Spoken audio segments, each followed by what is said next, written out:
Good morning, students. In this video, I am going to start the fifth lesson named The Snake and the Mirror. This lesson was written by the writer named Vaikam Muhammad Bashir. This is a story about a snake.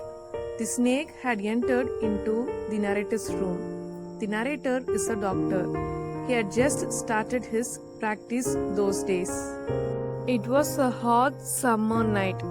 The doctor had his meals at the restaurant and returned home.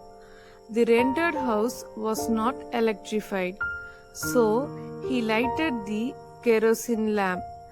Then he took off his coat and shirt and opened the two windows. The room had many rats. They constantly made a noise.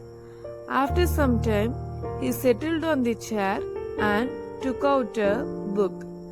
There was a large mirror on the table. Those days, the doctor bothered much about his looks. He, therefore, picked up the comb and parted his hair. He looked at his reflection in the mirror. Then he practiced an attractive smile. The doctor got up. He lit a beedi. He paced up and down the room. The thought of his marriage came to him. He thought of marrying a wealthy doctor. His wife had to be fat, so that she won't catch him if he ran away. He came back and sat on the table. The sounds of rats had stopped. Suddenly there was a dull thud. As he turned his head, a fat snake landed over his shoulder.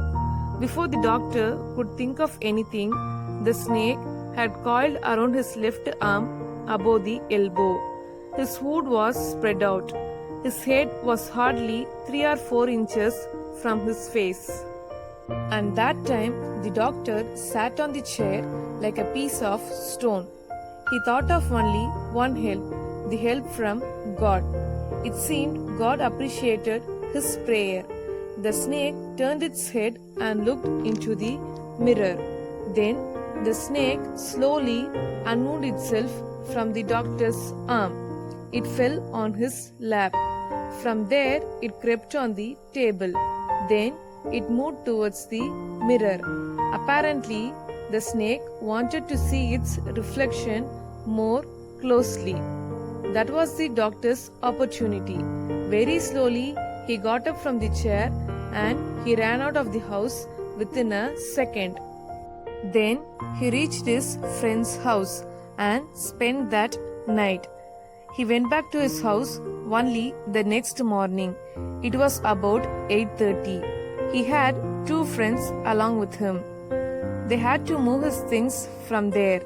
However, they had little things to carry because some thief had already taken away most of his things, and there was no sign of snake also.